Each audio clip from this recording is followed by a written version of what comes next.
Through one of the passages, the accused followed him and stopped him. That's when he shot him, but my brother managed to escape and get home where he called for help. Masingi says Senong was shot twice in his private parts.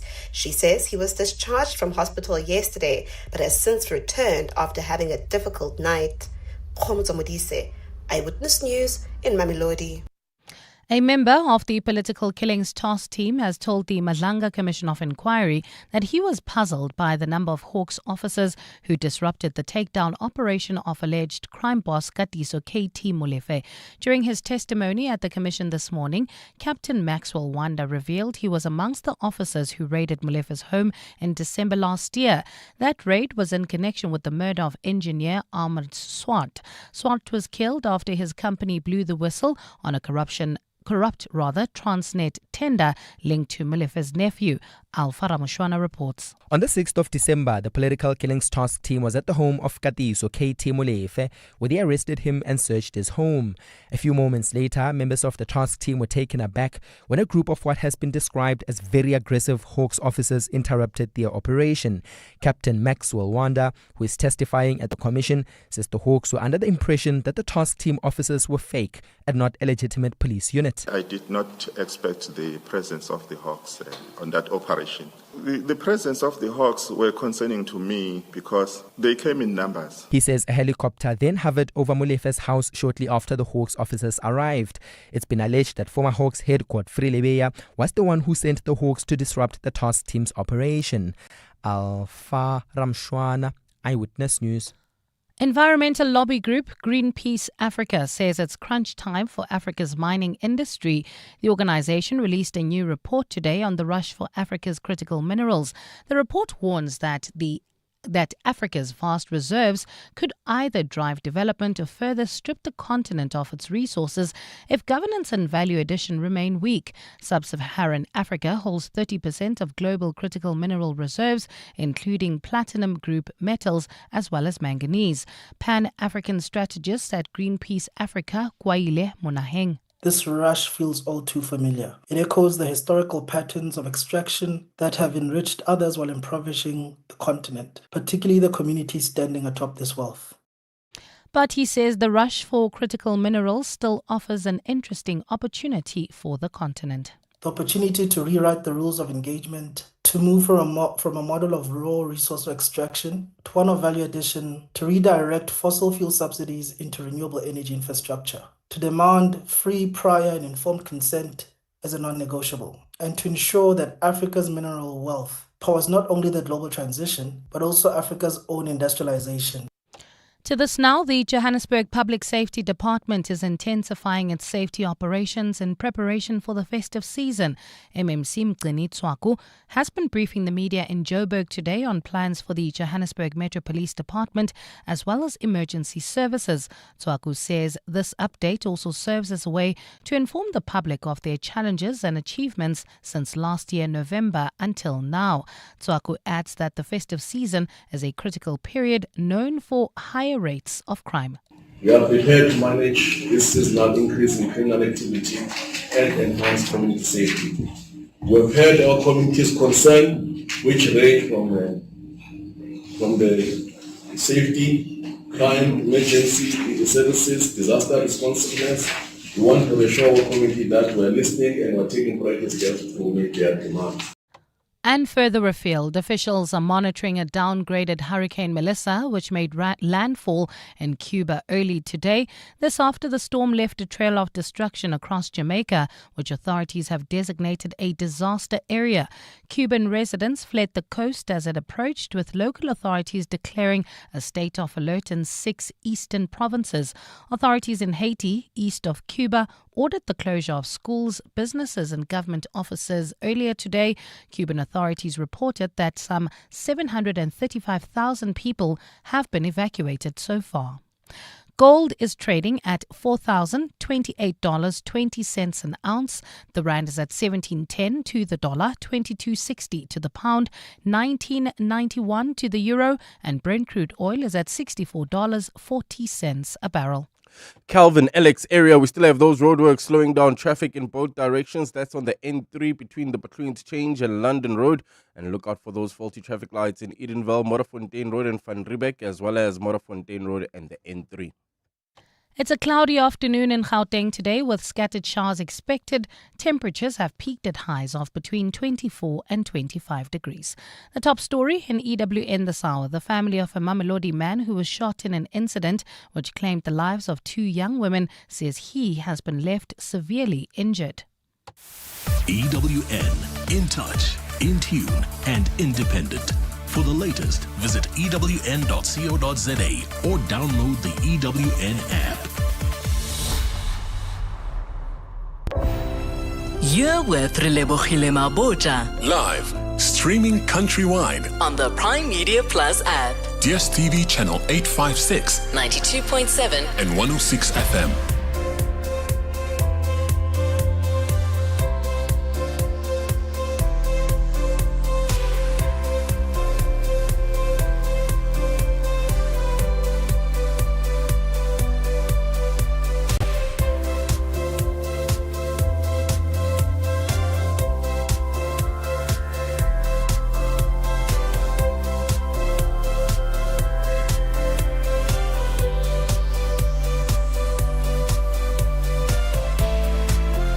Minutes after 1 o'clock, welcome 7:02 afternoons with me, Relebogile Mabotja, on this Wednesday, the 29th of October. Let us have a great show coming up. We're going to be asking of all of you, what is the biggest money mistake that you made? And share with us how much it cost you and what exactly you learned from that lesson. It could have been a tiny money mistake that happened a long time ago, something that happened recently. Let's share with each other, especially considering how our economy is just showing us the absolute most. All of us are going through it with our economy at the moment. Then World Stroke Day. We're going to be having a conversation with Stroke Survivors Foundation CEO and Stroke Survivor founder and director George Scola. But he will also be joined not just with Stroke Survivor, but also singer-songwriter Lyra will be coming through to chat to us as well. So already start to get your questions in early for that conversation as we really do our best to raise awareness around strokes on this World Stroke Day. And then a finance feature, why blended families need a different kind of financial planning. So that is the conversation. I want to hear from all of you too, especially if you have blended families. How do you do it in your homes? Claire Steyn, financial planner at BDO Wealth, will join us for that conversation. Then we wrap up with our masterclass. And in our masterclass for today, it's on identifying credible student-centered institutions. We're joined by Francine Mashabela, career development leader at Emirates, as we've been chatting to them throughout the month. So get in touch with us. Give us a call. 011 883 0702. SMS us 31702. Tweet at Relebogile M at Radio 702 using the hashtag 702 afternoons and the WhatsApp line 072 702 1702. 702 afternoons with Relebogile Mabotja on 702. Let's walk the talk. There are some mistakes in life that you're going to pay for dearly. Like you're going to pay for them. And these come in so many different forms. It can be a mistake where you lent somebody money that you needed, that you never got back. The money mistake could have been a decision which made sense at the time that you made it, only for long-term to cripple you financially. But money mistakes happen all the time. And it's always better when you learn from other people's experiences than from you experiencing it yourself. So I want to hear from you on your biggest money mistakes that you have made. What did it cost you? And sometimes when I say what did it cost you, I'm not just referring to rands. It might have been your mental health. It might have cost you a relationship with somebody. And then, what is the biggest lesson you've learned? What did you take forward with you? So I don't know what my biggest money mistake is that I've made. But I will say, one of the key money mistakes I made that stuck with me was not acting quickly enough in the industry that I'm in. That when things started to get quiet, I kept holding on to the hope that no man. So by the time I moved back home, I was in the red. Thank goodness I have lived to tell the tale. Thank goodness I had a home to move to. But I could have saved myself so much time, so much money, and so much heartache had I actually made the decision quicker, faster. I shouldn't have waited to now be in debt. And as I've gotten older and I've observed people finding themselves in situations where their cars are being repossessed or they're finding themselves being evicted from their homes. And I think to myself, sure, I wonder if a decision could have been made sooner or if a conversation could have happened. Like the one where you don't have a discussion, you don't negotiate. So money mistakes can be very, very expensive. As my father says, life lessons, the school fees of life are the most expensive ones. But share with all of us money mistakes. Maybe you invested in something that turned out to be a scam. Maybe you got caught up in a lifestyle you were unable to maintain. Maybe it's an I blew it type of situation where the biggest money mistake you made was telling people that you have money. Because there's also that. So I want to hear from all of you. Get in touch with us. 011-883-0702. SMS us 31702. Tweet at Relebogile M at Radio 702 using the hashtag 702 afternoons. And the WhatsApp line 072-702-1702. Clement Maniatella. Weekday mornings, 9 to 12. 9 to 12. I don't think particularly that it is wrong for Julius Malema to recuse himself if that's what he's done, but I would have loved for a bit of transparency. What's wrong with Julius saying to the chair of the portfolio committee, Soviet Lechanyani, I will not be available when Shadrach Sibia is being cross-examined because I have a relationship with him, if that's the case. Or, chair, I will not be available when Kasel Matali comes here and testifies and we have to ask him questions because he is like my father and I think I'm going to be in a compromised position. Why do you not say that? No, man, come on. So what's wrong with saying, I don't think I want to be the one that sits there with Shadrach Sibia or with Kasel Matali because I'm caught in an awkward position. Clement Maniatella. 9 to 12 on 702. Get ready, South Africa. Mzansi Ballet proudly presents Sean Bovim's Private Presley, the ballet, a spectacular reimagining of the life and legend of Elvis Presley. From his military days to his greatest loves, experience the king of rock and roll story told through breathtaking dance, starring international ballet sensation George Wade from Mexico as Elvis and South Africa's own prima donna Angela Revy as Priscilla. Beautiful singers Logan James and Patience Mahema bring some of his unforgettable songs to life. Don't miss this unforgettable tribute on stage at the Peter Taurine Theatre at Monte Cassino on from the 24th of October to the 30th of November. Book now at Web Tickets. Smart Steve from Momentum, hello. How's it, But? It's Jason here, your favorite gymfluencer. Jason, still lifting more than your selfie stick? Always, But. Gotta stay shredded, eh? But I'm worried about one thing. What if a major illness hits? Who's got my back? Relax, Jason. Momentum's critical illness cover is your spotter. It offers the most comprehensive cover in the market. Buddy, I'm signing up faster than I could do 10 reps. But I'm worried about something else, eh? Let me guess. How many protein shakes it takes before you turn into the incredible bulk? No, man. Will anyone notice if I skip a leg day? Chat to your financial advisor about Momentum's critical illness cover. Momentum, protecting your journey to success. Momentum is an authorized financial services and registered credit provider. T's and C's apply. Hi. I need balloons. Sure. Now, my dog barked. Pretty sure he said potty. Okay. He was like... At the Crazy Store, you'll find every excuse to celebrate. Hi, me again. again. My houseplant survived another week. Where's your confetti? And everything you need. Helium, gift wrap, dress up.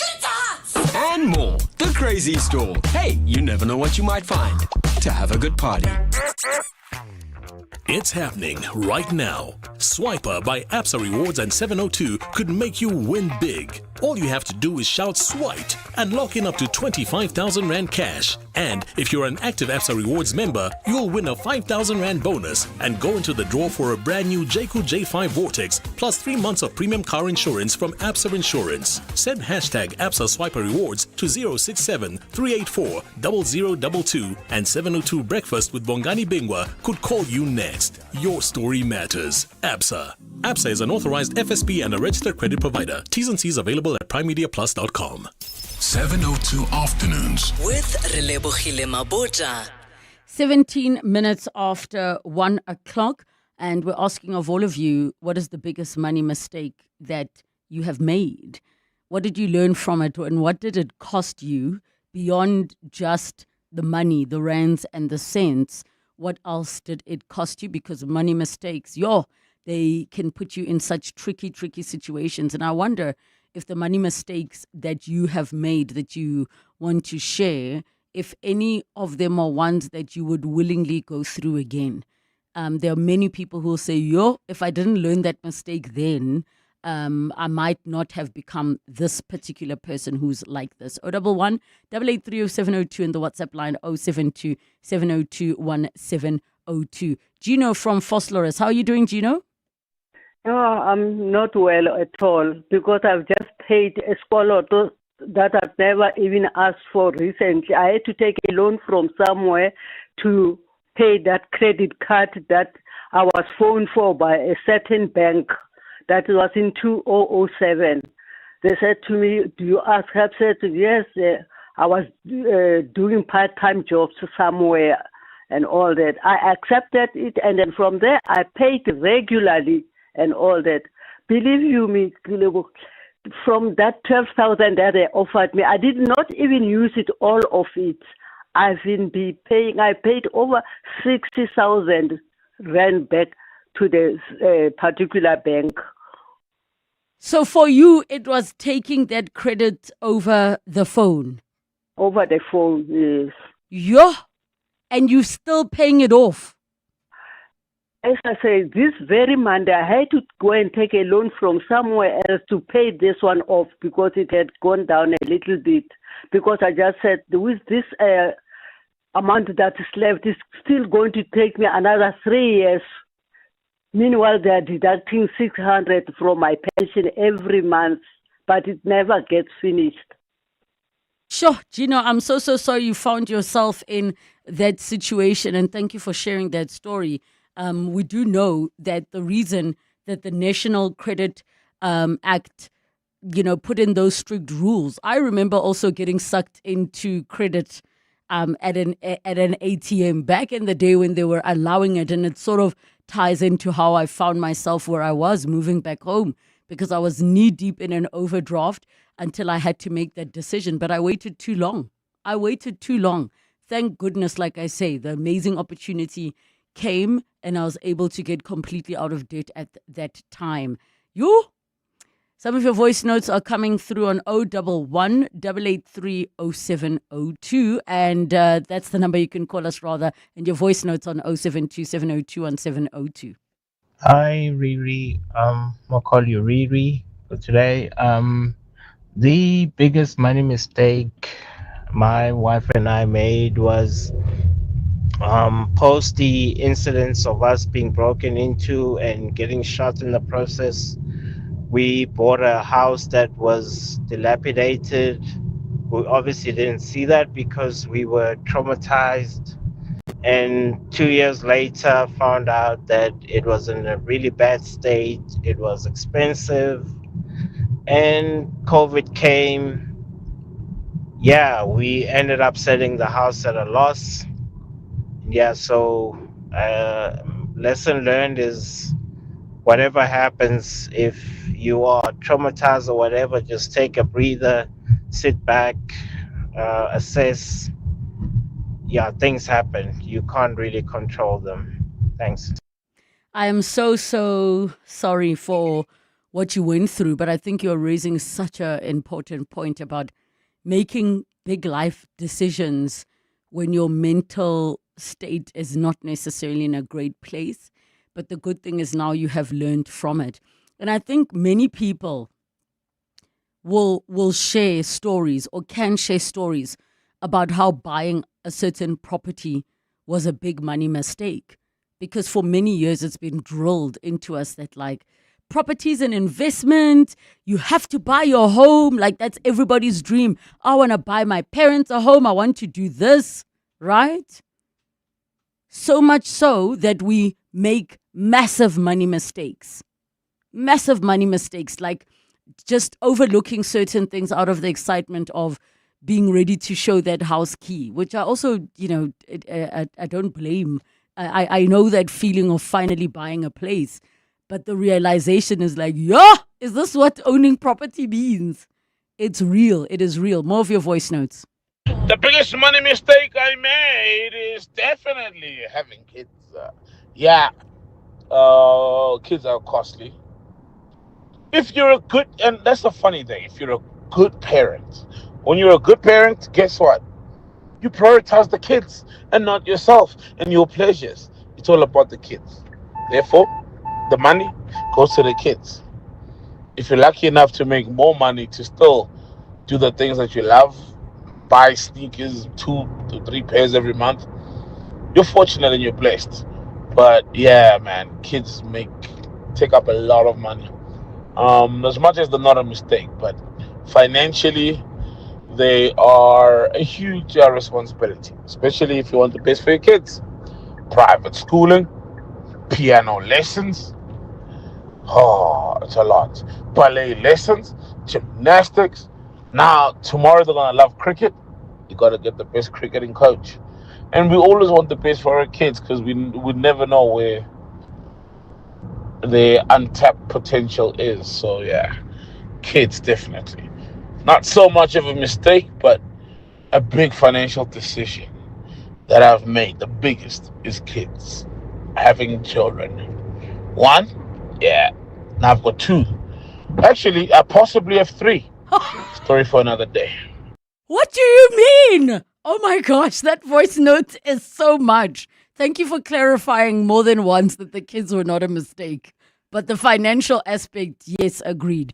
It's 10 million lessons. I have so many tabs open on my desktop about all the lessons. The extra lessons and looking at school fees. Is all I can say. That's all I can say. Afternoon, Relebogile. I think the biggest mistake that I made was telling the people that are related to me where I work. So the assumption is that now because I work for this particular company, it means that I have money. And every time when they need something, I need to provide money for them, which is now becoming a problem, becoming a norm that when somebody within the family doesn't have any money, then they have to come to me and say, hey, can you assist? And if I can't assist, that means I don't want. To them, it means that I don't want it, which is becoming a very, very big problem because now cause a conflict within the family. Guys, there's nothing wrong with not wanting to give people money. We need to outgrow that thing. We literally need to outgrow the thing that you have to have a reason to not want to give or lend money. Because people say, but you don't have children. But when you don't drink. We need to cut that thing off very fast. We can't all be in a needy situation. Can there be some people who are financially stable, have their savings together, know that they're together, their things are right? You should be able to say no. And yes, family conflict, Bakaba strong. My one big mistake was when my car allowed the towing company to tow my car when my car was bumped by one guy, and thinking that that guy was going to take my car with because I didn't have insurance of my own, so that the car get fixed altogether. And yet the guy told me, don't allow the people to tow your car. But because I was frantic and confused, I allowed the people to tow my car, and then my car was taken to a storage somewhere. And now, when I was supposed to retrieve my car, I had to pay big bucks. In few days, maybe 18 days, I had to pay more than 10,000 just for storage and just to retrieve my car. But actually, it was more than 13,000 that they charged me. So it's if somebody wants to tow your car, let them not tow your car, because you might end up losing your own car. Lebogile, we aren't educated about financial decisions in school, and even when we start working, we start making terrible mistakes. If I could go back in my 20s when I was buying all the literally hundreds of pairs of shoes and doing my nails and all kinds of funny things, if I took all that money and actually just invested that money in an RA, I would be financially secure today. So yeah, there's commerce and spending money on frivolous things. We don't realize what it costs us. You think you've got all the time in the world, get retrenched, and you're in your 50s, you are screwed. Yo, I hear you on that one. Brian from Midrand, go ahead. Riri, how's it? Good on you. Like that's your new name. Let's go. All right, man. I just wanted to share. So when I was buying my first car, the worst decision I made was listen to the dealership as to which car I should get. They suggested a Jaguar for me, and it's since been the worst decision of my life. I would rather have a Polo Vivo any day. Yo, and I think many people know that story of when they tell you this is what you qualify for and going for that. Yeah. Sure. Yeah, it's always a mission, eh? But on a side note, the guy with 2, possibly 3 kids, I'm willing to bet 100 rand. That was Sol Pinduka speaking. Oh yes, but anyway, have a good one. I didn't notice until somebody on my TikTok live also told me, and I'm like, actually, that is Sol's voice. Funny enough, Sol and I worked together at Metro FM. There was a brief period on the breakfast show when I was there with Fresh, and Sol was doing like an entertainment roundup thing. So yeah, the industry is small. Hey, hi Relebogile. Agreeing to be my mom and brother's backup plan is the biggest financial mistake I have made. Regards. You can undo that decision. Guys, do not be people's backup plans, especially when you have children. You can't. Relebogile, my biggest money mistake was moving into a flat with my supposedly best friend at the time. My car got stolen on a night out, but instead of using the insurance money I got paid out as a deposit on a new car, this friend convinced me we would be better off putting it down as a deposit on a flat instead. She found the flat and had the lease agreement drawn up in my name and my name alone. The rent was manageable if we shared the rent as she had offered to do. I went to sign the lease agreement and moved in that month end. 2 weeks later, I came home and all her stuff was gone. She had moved back to her parents, left me with no car and a flat that she wanted that I couldn't afford on my own. No, girl.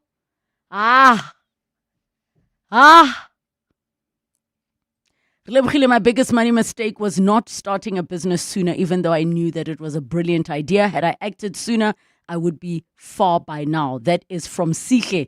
Relebogile, a logistics company I worked for back in 2011, was selling shares to its selected employees. The financial director approached me to buy and made it so lucrative. I bought them and paid 120,000 rand. I only got dividends for about 2 years and then it stopped. They have been taking loans after loans till today. Today the company is not doing well. I was offered 10,000 rands to sell my shares back from that contribution. Imagine. I refused the 10,000. Now I regret that. Yo, guys, it got worse. Oh my gosh. I am so sorry. I am so sorry. It's just after 1:30. Time for your latest Eyewitness News headlines. Good afternoon. Thanks, Relebogile. Good afternoon. The family of a Mamelodi man who was shot in an incident which claimed the lives of 2 young women says he has been left severely injured. Desmond Senong was shot in the early hours of Sunday morning, allegedly by the same man who is accused of killing cousins Baliseng and Siamo Muramaga. The women were shot and left for dead just meters from their home after a night out. Parliament's Public Works Committee has slammed the department for failing to table the forensic report of an independent investigation into an oxygen supply tender for state hospitals. Today, MPs took a dim view of intentions to present them with a summary of that report, saying they are repeatedly being undermined by the department. In a letter to the committee, Minister Dean McPherson says releasing the report will compromise ongoing actions that flow from that. And in Tanzania, online watchdog NetBlock says widespread internet blackouts have been reported in Tanzania. This comes as the East African nation heads to the polls in elections where the main challengers have either been jailed or barred from standing. President Samia Suluhu Hassan is expected to win the elections, with results expected within 3 days. Those are the headlines. This EWN and more at 2 or as it happens. EWN Traffic. Well, at this hour, if you're leaving the Sandton area, there's slow-moving traffic on Catherine Street between West Street and Greyston Drive. In Calvin Alex area, we still have those roadworks slowing down traffic N3 in both directions between the Patlu Interchange and London Road. Look out for those faulty traffic lights in Rand Park Ridge, Bears Nodia and the N1, as well as in Sunning Hill at Rivonia Road and Witkoppen. If you come across any other traffic issues, please WhatsApp us on 072 702 1702. There's more EWN on air, online, and on the EWN app. Bongani Bingwa, 702 Breakfast. Weekday mornings, 6 to 9. Fiwa, what feedback do you have? We did have a response from yesterday's big interview. The mother of the child. They did say they imposed a few sanctions. Because they won't come on, St. Stithians has handled this absolutely appallingly, because they won't even account to talk about their policies and whether or not those, in fact, help the kids and their families who are the victims of bullying. And I think it's a shame that they won't come on and speak and give their version. Bongani Bingwa, 6 to 9. On 702. You know those finfluencers, the kind of bros making bank in Bali, calling themselves Forex gurus, promising you can make money while you sleep if you just buy their course.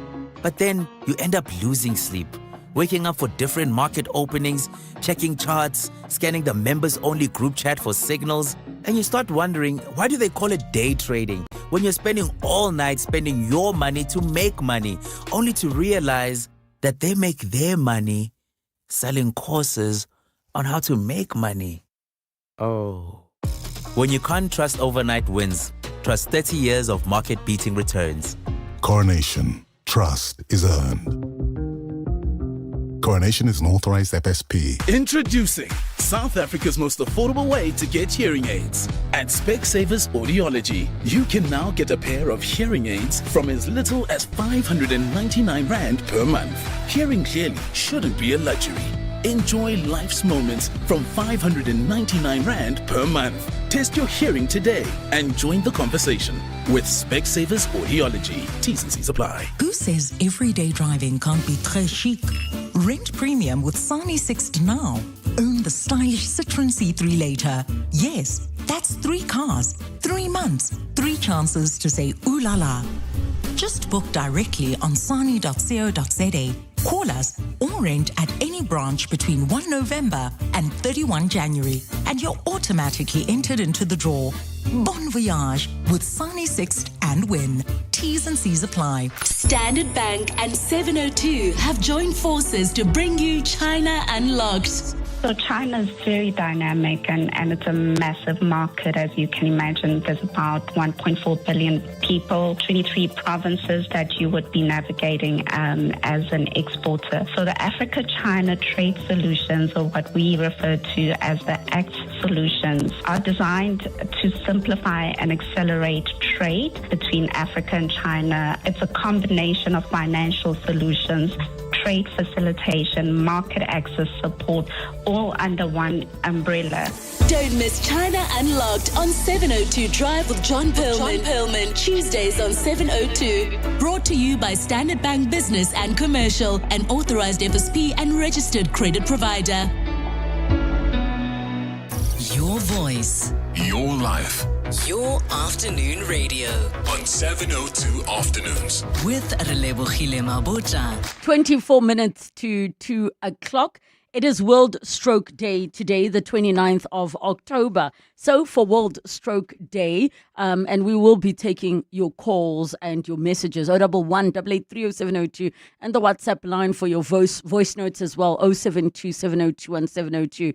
We are having a conversation with Stroke Survivors Foundation, and they are not a stranger to this show. We are joined by Stroke Survivor founder and director, the CEO of Stroke Survivors Foundation, George Scholar, as well as singer and songwriter, stroke survivor as well, Lyra. Welcome to the show, George and Lyra. How are you doing? I'm fine. Yeah.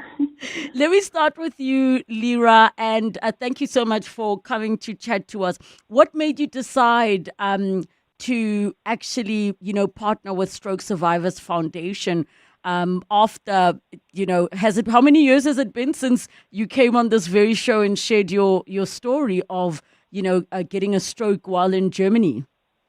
2 years, 2 years ago. Oh my goodness. Oh my goodness. What made you decide that actually you want to continue speaking for stroke survivors and for the awareness? George reached out to me and they invited me to a golf day, and I appreciated the work that they do. So they offer support to stroke survivors, whether you are in hospital, and the families of stroke surviving victims. Yes. So I appreciated the work that they do, and I decided to join. And since you've shared the story, how many people have approached you? Because not long ago, I called you to tell you that somebody approached me because I interviewed to share their story of, surviving a stroke. Countless people that are going through treatment, and they are on different stages of recovery. So I've young people, older people. A stroke can happen to anyone.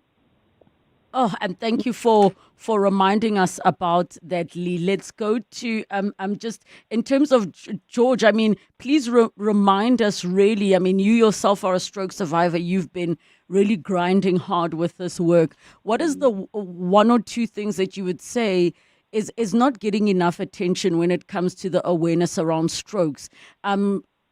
Is it around the early onset symptoms, or is it possibly around the fact that people completely underestimate what stress can do to the body, what blood pressure can be signaling to a person? It's basically both.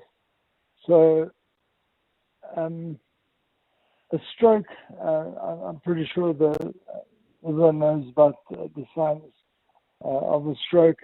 There's an acronym, it's known as BFAST, and that indicates losing your eyesight, your balance, your face drooping, your arms, your speech, and obviously time is important to get to hospital. But once you get to hospital, then you've got doctors, nurses, therapists looking after you. So that's all wonderful. And then the biggest problem that we have is once you are discharged, what happens? Where do you go? You go home. And then when you get home, you and the family look at each other and say, okay, now what? And that's where there's a huge, huge problem.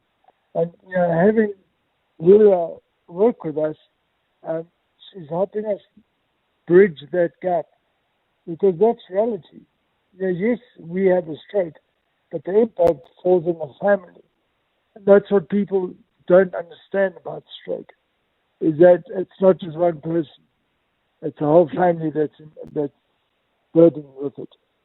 And I think you've touched on something so big there. What role does stress play?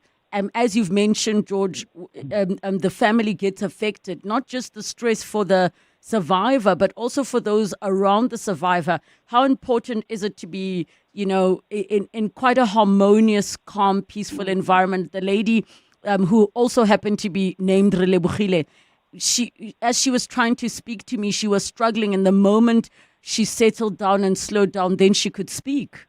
Yeah. You don't figure how Lyra couldn't speak, but she could sing. So I'm still waiting for that moment to happen with me. But stress plays a huge part in the causes of stroke, blood pressure, hypertension.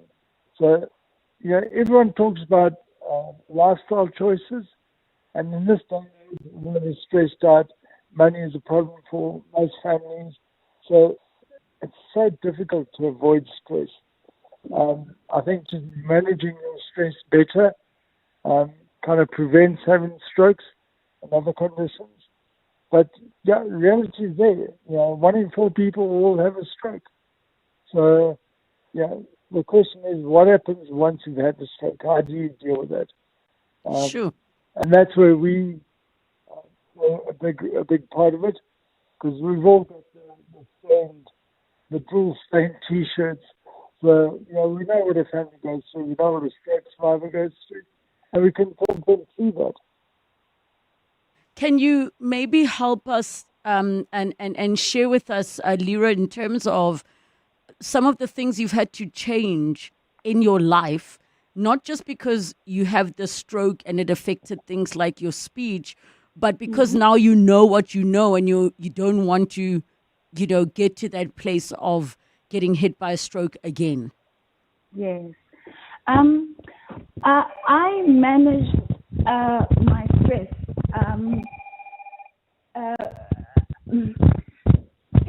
It's important for me to manage my stress. And when I get stressed, it's harder for me to recover.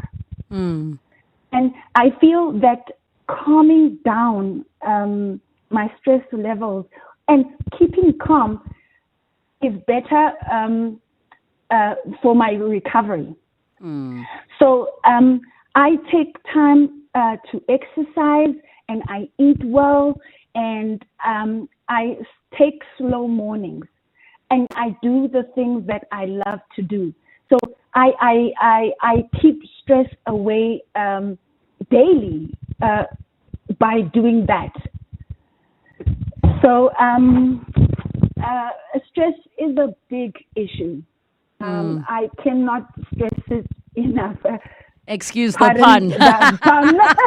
Yes. And I'm so happy, obviously, knowing you personally. You have access to so many pieces of support.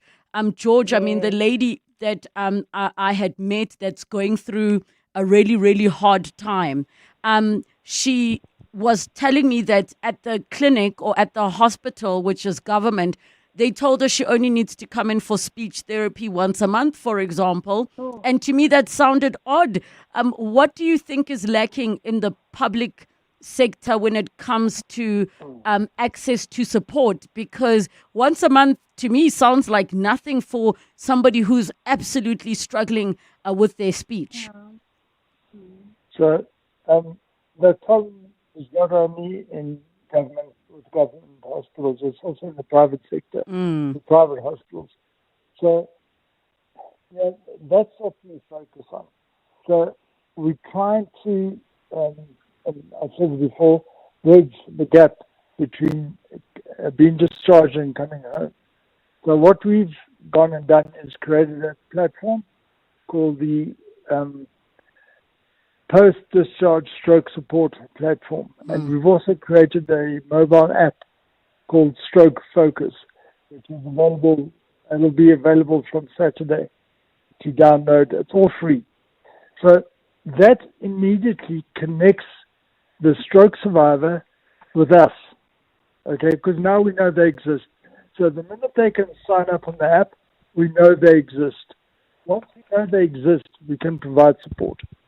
So that's what's been missing, is that once you discharge, nobody knows you exist. And then you give them a piece of paper to return in 4 to 6 weeks' time for a visit with a physio or a speech therapist. Now that doesn't cut it. That's not enough. But because government is they've got resources. Perfect example, Edenvale Hospital was a rehab center, and that shut down during COVID and never reopened. So where does that overflow go? And there's only so many beds that they can take. And if the beds are full, you go home. And when you get home, how do you find support? So now we've made it easier. Okay, we are available out there. Download the app, sign up. It's all free, and we know you exist. We can start supplying or providing support in whatever way or form it is. And we've got support groups that we've managed to get up and running. We've got a virtual support group, so even if they're outside of Joburg, anywhere in the country, they can dial in. And besides the biggest fear is having a second stroke, the other fear is that you're all alone. And we've managed to find a solution to that. So what I want to share, with everybody, George, as we have run out of time, is of course you have a lovely challenge, the Blue Glove Challenge, in celebration and awareness for World Stroke Day, together with Stroke Survivors Foundation. And the campaign theme is Show Your Hand for Stroke Survivors. And this Blue Glove Challenge is a social movement that's really calling on all of us as South Africans to wear one blue glove, take a photo and post it with the hashtag Blue Glove Challenge. And this is for us to all stand in solidarity with survivors and families affected by stroke. So head over to @Stroke Survivors Foundation SA on Instagram. That's where they are on all their platforms. You can use their website, strokesurvivors.org.za, and participate in the challenge. Use the hashtag Blue Glove Challenge and also a tag @Miss_Lira and be part of this wonderful campaign. And of course, the support is there, strokesurvivors.org.za. John Perlman. Weekday afternoons, 3 to 6. One of the things you've developed at Standard Bank is something called the Africa-China Trade Solutions, ACTS. What particular problems does that address, and how does it address it? I would have thought getting your foothold in a foreign market is generally complicated. I don't know if China's more complicated than most. So China is very dynamic, and it's a massive market. As you can imagine, there's about 1.4 billion people. So the Africa-China Trade Solutions are designed to simplify and accelerate trade. John Perlman. 3 to 6 on 702. The Johannesburg Philharmonic Orchestra celebrates its 25th anniversary with its Spring Symphony season, opening with a special gala concert jointly performed by the Johannesburg and KZN Philharmonic Orchestras. Concerts run from the 30th of October until the 20th of November at 7:30 p.m. each Thursday evening at the Linda Auditorium. Don't miss these memorable live performances featuring world-renowned conductors and soloists. Book your tickets through Quicket. What you're hearing isn't a traffic accident. It's not panic braking. It's our amazing car-stopping 40th birthday deals. For a limited time only, Auto & General is offering great savings with our 40th birthday Ruby deals. Celebrate with us by visiting autogen.co.za for great personal and business car insurance savings. Auto & General, never not there. Auto & General is a licensed non-life insurer and FSP. T's and C's online. Offer available for a limited time only. 702. Finance feature. 9 minutes to 2 o'clock in our finance feature for today. We chat to Claire Steyn, financial planner at BDO Wealth, as well as certified financial planner. And we are chatting about why blended families need a different kind of financial planning. And I'm sure that for many people, they're like, yes, how exactly are we supposed to do this? Claire, welcome to the show. Thank you so much for joining us. Thank you, Relebogile. Thank you for having me today. So let's jump straight into it. If you need to have a different kind of financial planning, I'm assuming when we refer to blended families, it's because in the core family, let's assume that it's mom, dad, children, and maybe dad has a child with an ex-wife and or mom has a child with an ex-husband. Now you need to be able to consider this whole much bigger family. Correct, 100% correct there. I think having gone through divorce and then forming a new blended family really has given me sort of a front row seat to the emotional and practical challenges that comes with being in a blended family. So, yeah, that's really what it's all about. What are some of the things that you think, and let's assume for the purposes of this conversation that all the co-parents get along. Let's assume, because we don't, that's a different thing. So now they all get along. What do you think? And also, not only do they get along, they are trying their best to create, to create consistency in the different homes. So what should be taken into consideration when financial planning, maybe having one other parent that you're co-parenting with, plus you've got stepkids that you also want to include in the mix as well? I think, assuming everyone gets along, which I can speak to, because in our instance that I can relate to, that is very much the case.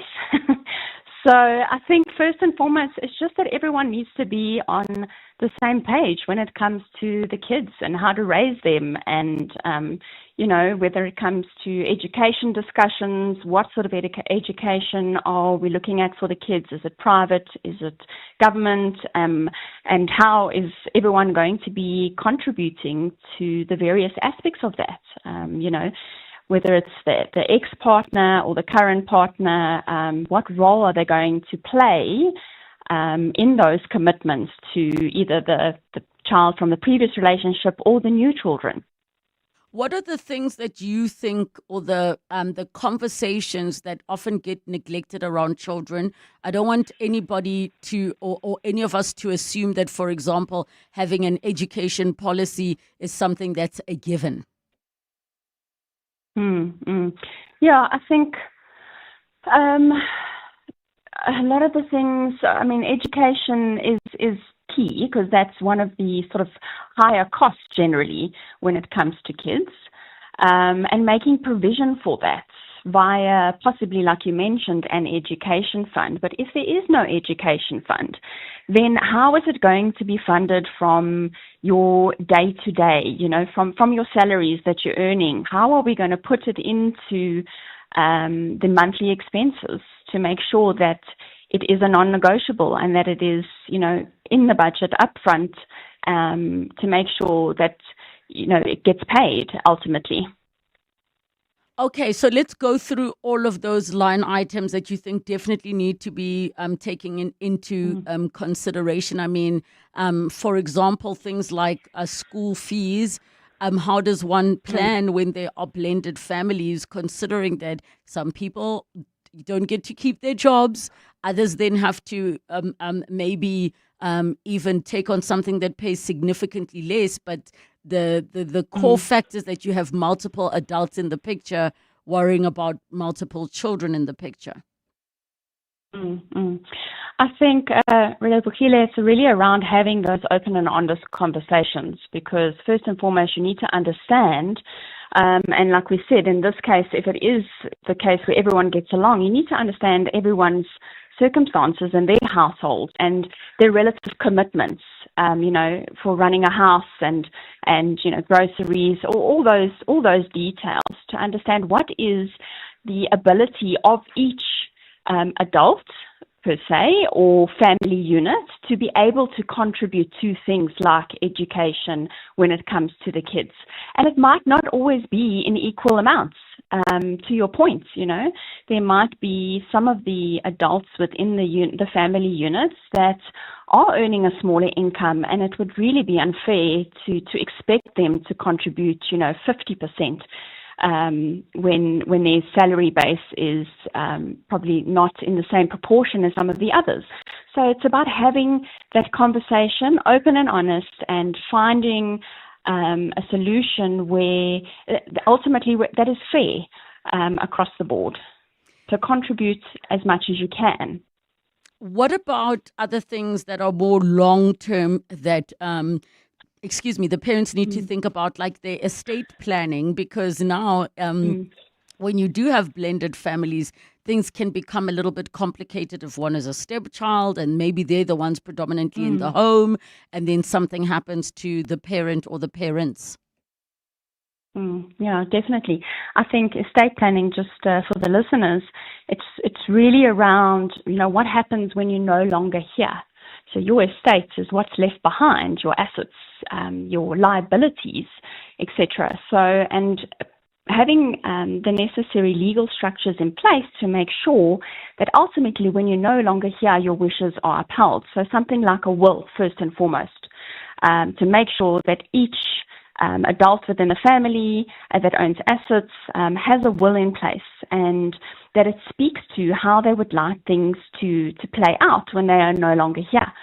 Secondly, I always recommend that in the cases of a blended family, having a letter of wishes goes such a long way, to write a letter to each of the individuals in your family and just explain sort of the reasoning as to why you are wanting the house to be left to your new spouse, as opposed to your old spouse. Just explain that, and it just gives so much from the emotional point of view. It just helps so much with those conversations. And I think the other thing is also to remember that, beneficiaries on policies, to make sure that they all up to date. That's all part of the estate planning process, to make sure that all the assets, in whatever form, that when you're no longer here, they will be distributed as per your wishes. Thank you so much, Claire, for sharing that information with us. And I'm sure we'll do it again, because the financial planning thing just for yourself is already a lot. Now for blended family is something else. Thanks for joining us.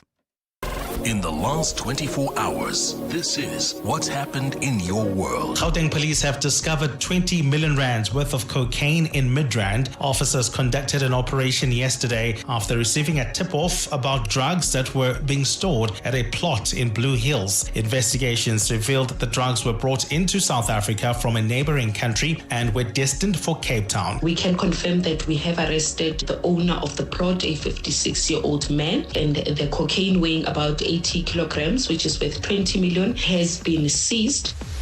EWN, in touch, in tune, and independent. You are not dreaming. You are repeating. Insurance, pineapple. Insurance, pineapple. Insurance, pineapple. Insurance, pineapple. Pineapple FSP 48650 is underwritten by Omart Insure Limited, a licensed non-life insurer and authorized FSP. Joburg businesses, this is it. The Prime Media Prime Impact Sales Event is here, 3 to 7 November. Register now and get a free demo commercial revealed live at the event, a tailored campaign for your business, and access to exclusive annual partnerships. Prime Media is SA's leading media company with the audience reach and products to grow your brand. Seats are nearly gone. Register today at primeimpact.co.za. In the next hour of the show, Masterclass, we'll be chatting about identifying credible student-centered institutions with Emirates. It's 2 o'clock. This is EWN. Good afternoon, I'm Bali Zamini. The family of a Mamelodi man who was shot in an incident which claimed the lives of 2 young women says he has been left severely injured. Desmond Senong was shot in the early hours of Sunday morning, allegedly by the same man who is accused of killing cousins Baliseng and Siamo Moramaga. The women were shot and left for dead meters from their home after a night out. Debogo Mnisi appeared in court today facing 5 charges, including 2 counts of murder and 1 of attempted murder. He has abandoned bail. Khomotso Modise has more. 27-year-old Desmond Senong was out partying at a local establishment in Mamelodi East on Saturday night when he met cousins Tiamo and Baliseng Muramaga. His sister Mpoma Singhi says that's when the accused, Tebogo Mnisi, who's believed to be one of the women's boyfriends, saw them. They partied the whole night until they decided to leave at 2:30 in the morning. He left with another lady. As soon as he left and walked through one of the passages, the accused followed him and stopped him. That's when he shot him. But my brother managed to escape and get home, where he called for help. Masingi says Senong was shot twice in his private parts. She says he was discharged from hospital yesterday, but has since returned after having a difficult night. Khomotso Modise, Eyewitness News in Mamelodi. Parliament's Public Works Committee has slammed the department for failing to table the forensic report of an independent investigation into an oxygen supply tender for state hospitals. Today, MPs took a dim view of intentions to present them with a summary of the report, saying they are repeatedly being undermined by the department. In a letter to the committee, Minister Dean McPherson says releasing the report will compromise ongoing actions that flow from it. But committee chairperson Carol Perry has hit back, saying the minister has already made findings known through the media and is treating the committee with disdain. Lindsay Dentlinger reports. What was supposed to be a presentation of a forensic report compiled by PricewaterhouseCoopers into a more than 800 million rand oxygen plant tender turned into a 2-hour-long tongue-lashing from MPs to the department. The ANC's Sipho Mashlangu. The way the minister has seen the report, we want to see the report and make our own conclusion. Action SA's Malebo Kobe. If we ask as a portfolio committee for a forensic report, that's exactly what we should get. And if we don't get it, do not make an appearance. Deputy Minister Sishle Sikalala was at pains to explain that releasing the report could jeopardize disciplinary matters and criminal investigations. Because if we don't follow procedures, we will compromise processes. That will be dereliction of duty. But Chairperson Carol Perry was having none of it, saying she would write to the Speaker to complain about a repeated lack of cooperation from the department to table documents on time. Lindsay Dentlinger, Eyewitness News, Parliament. Let's stay in Parliament, where Western Cape magistrates are marching to the House today. The protests began in Durban earlier this month and have now spread to multiple cities. The magistrates are demanding action from the presidency, saying they are frustrated by years of structural exclusion and neglect. Magistrate Denny Lepan explains that this is not a fight for money, but a fight to be heard. It's a fight to be heard by the powers that be. To give you an idea, we've been waiting to have a major review, which was supposed to take place in 2015. We've been waiting for that for 10 years. Lepan says while magistrates do not expect the same salaries as judges, similar benefits would be fair. Magistrates have the same training and the same qualifications as judges, but we don't get the same benefits. We should have similar benefits which we're not even taken into consideration for. For instance, a salary for life instead of a pension, and medical aid, and a meaningful contribution to the medical aid by the state, and car allowances, etc. To this now, the Department of Community Safety in Johannesburg is preparing to move forward with a number of suspensions in November.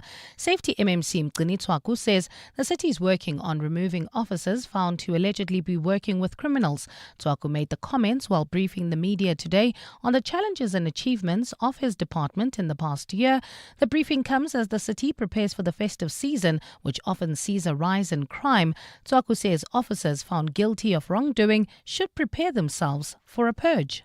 In the month of November, there's going to be a wave of suspension of individual incompetent criminals and tough law enforcement officers that are amongst ourselves. It has started, there's going to be a second one, and more are coming. And in Tanzania, online watchdog NetBlocks says widespread internet blackouts have been reported in the country. This comes as the East African nation heads to the polls in elections, where the main challengers have either been jailed or barred from standing. President Samia Suluhu Hassan is expected to win the elections, with the results expected within 3 days. Government insists the election has been conducted fairly and has denied allegations of widespread human rights abuses in the run-up to the polls. Gold is trading at $4,028.20 an ounce. The rand is at 17.10 to the dollar, 22.60 to the pound, 19.91 to the euro, and Brent crude oil is at $64.40 a barrel. In the Calvin Alex area, we still have roadworks causing heavy delays. That's on the N3 southbound between the Butler Interchange and London Road. Look out for those faulty traffic lights in Rand Park Ridge, Bears, Naudé and the N1, as well as in Edenville at Morafontein Road and Van Riebeek. It's a cloudy afternoon in Gauteng with scattered showers in some parts. Temperatures have peaked at highs of between 24 and 25 degrees. The top story in EWN this hour. The family of a Mamelodi man who was shot in an incident which claimed the lives of 2 young women says he has been left severely injured. EWN, in touch, in tune, and independent. For the latest, visit ewn.co.za or download the EWN app. You're with Relebogile Mabotja Live, streaming countrywide on the Prime Media Plus app. DSTV channel 856, 92.7 and 106 FM.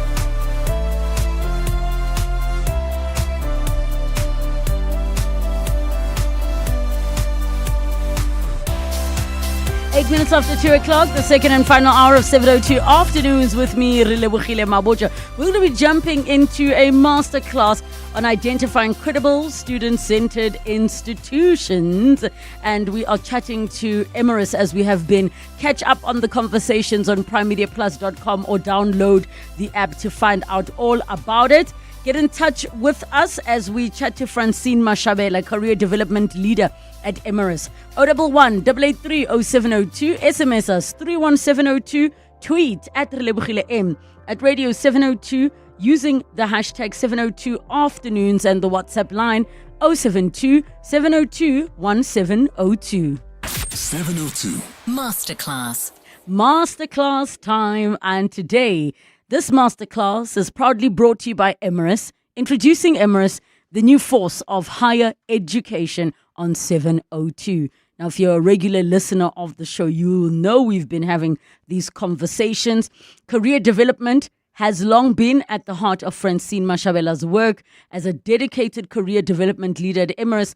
Francine has spent her career helping young people understand their strengths, identify meaningful opportunities, and make confident, informed decisions about their futures. So today in the masterclass, we speak to Francine about her journey into career development, the evolving needs of students, and how Emirates equips learners with the tools, confidence, and credibility they need to thrive beyond the classroom. And I'm sure many of you listening already want to come in and ask questions around your children and their career developments. But for now, Francine, welcome. Thank you for having me. Thank you so much for joining us. We need to understand, how did you get into career development? Are you a person who's like, Nami, I was confused, so I thought, let me help others? Exactly that. For real? You were like, I don't know what to do. Then you're like, let me help other people. I mean, all the way back to matric. Yes. Or even before. I mean, you know, in grade 10, they get you to choose subjects. And that's already when you are like, what am I going to do with my life? Right. And the only thing that you have to go on is, oh, I like this subject. I like that. But there wasn't really sufficient career support or career guidance, as I should call it, for you to make an informed decision. But at that point, you don't think much about it. And then you get to matric. Yes. And then you're thinking, oh gosh, I have to think about next year, what's happening. And I think back then, it was just a difficult time as well. I mean, this was around 1994, 1993. But I made a decision just because for me it was important to choose something that I was passionate about. And from my personal experience, I didn't want to see young people that were coming up just in future years struggling with the same type of decisions that I had to struggle with. I wanted people to make informed decisions. I wanted them to be more intentional in their career choices. So I think that's why I went into education, because I was very passionate about developing people, empowering people. So yeah, that's why I ended up in career development.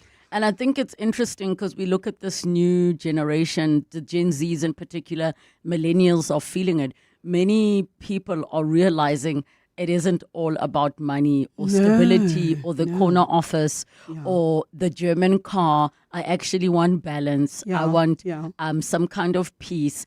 Are you seeing many people who are sort of waking up and having that light bulb go on in their minds that this is not what I wanted to do, and I want to, like, even the conversation of pivoting. I don't know if that happened, 2 generations before us. Yeah.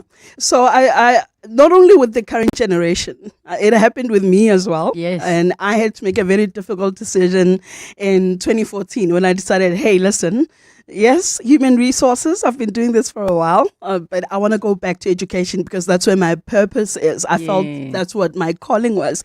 And I've seen it with other people as well, where they want to move to doing something that is meaningful and that just gives them fulfillment. So no, it's not just about, just getting the bag and having this big house and being successful. It's really about purpose as well, and waking up and knowing your why, knowing that you're doing something purposeful with your life.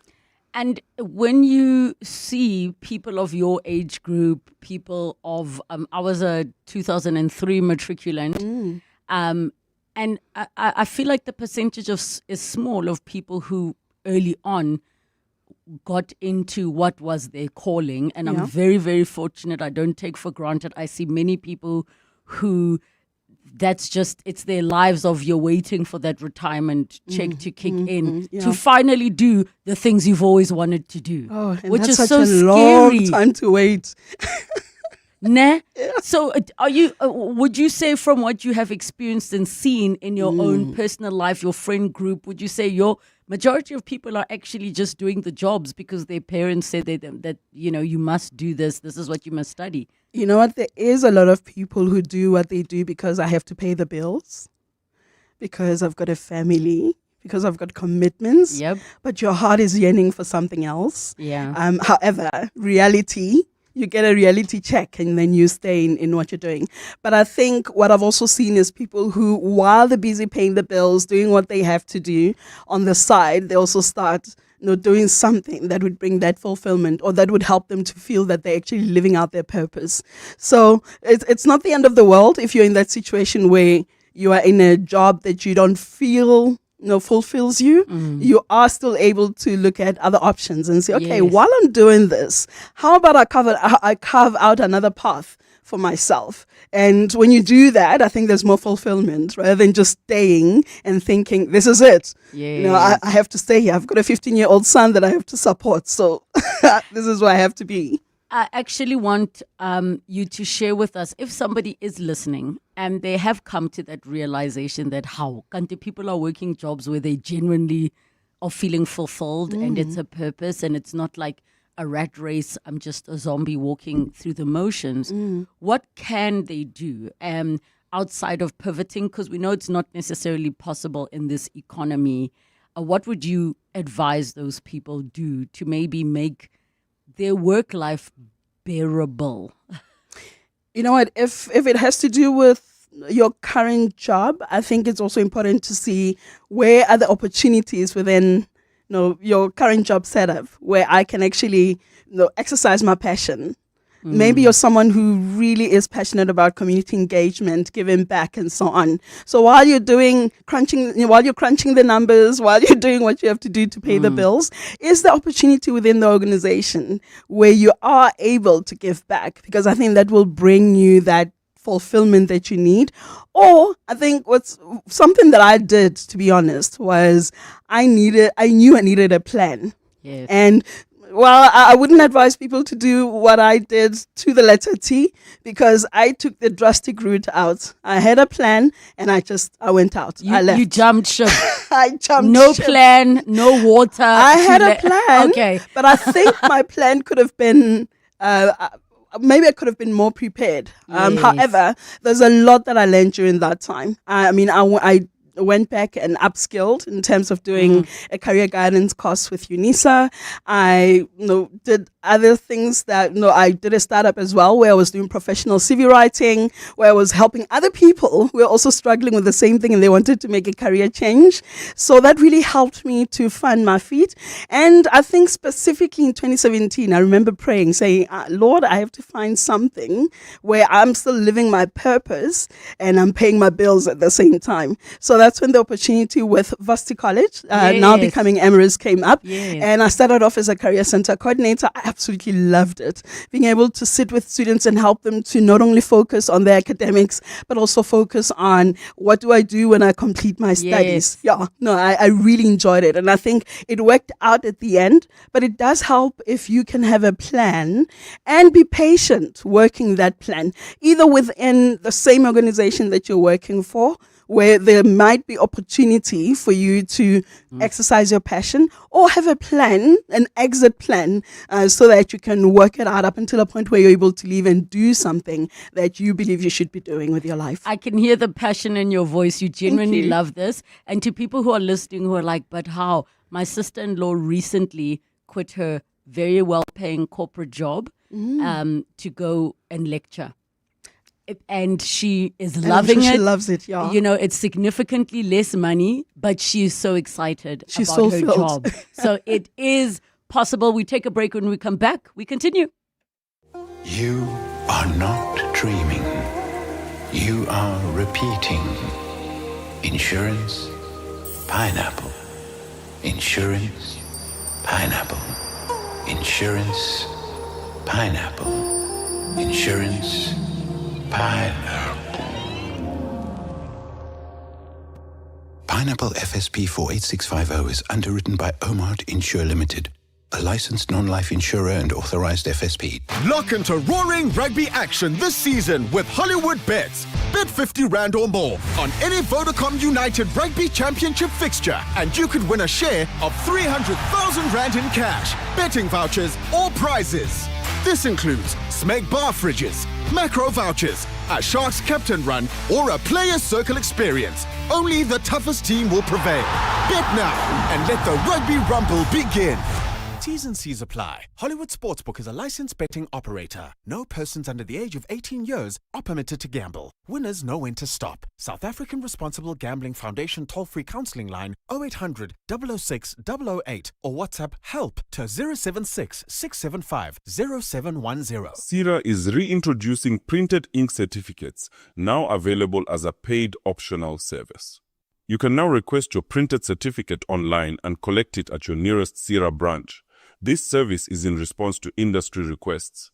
Remember, your digital certificate remains valid and you can view it online.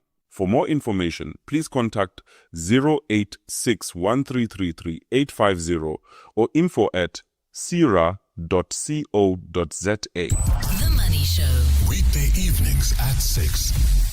On the next Money Show, Nikki Bush joins us as your shapeshifter, one of the most sought-after speakers, an author, a media personality, had a very interesting career path. Graham Codrington, the futurist and partner at Tomorrow Today, the latest from the world of business unusual, and your consumer ninja, Wendy Nola, ready to fight for your consumer rights. All of that and the top business news of the day. The Money Show on 702. Let's walk the talk. The Money Show with Stephen Grootes is brought to you by ABSA Corporate and Investment Banking, proud sponsor of the ABSA Africa Financial Markets Index 2025. The insights to guide you through Africa's financial landscapes are waiting for you. ABSA is an authorized FSP and a registered credit provider. T's and C's apply. The Masterclass with Relebogile Mabotja on 702. Brought to you by Emirates. Education for real-world ready graduates. 20 minutes after 2 o'clock, and we continue on our conversation on this masterclass together with Emirates, with a career development leader at Emirates, Francine Mashabela. 011 883 0702, the WhatsApp line 072 702 and 702. I'm going to do things a little bit differently in today's masterclass. I'm going to take phone calls and questions throughout our interview because I also know that there are many nervous parents, young people. It's going to be that time of matriculants writing, and some of you do not know the fate of your kids, or maybe you are that young person. So I want to give you an opportunity to have access to a Francine in this conversation. 011 883 0702, the WhatsApp line 072 702 and 702. We go to Andrew in Centurion. Hi, Andrew. Yes, hi, Relay. Yes, I've got a question for Francine there. Yes. My son is currently in matric. Oh my goodness, I'm so nervous about him. Oh, man. Listen, sending you hugs because you're all writing matric. I know, right? Yeah. He's got a couple of options for next year already. He's got some admissions from other universities, but he's toying around the option of gap year as well. So I was very conservative about gap year. I didn't want to hear anything about it, but now I'm open to it.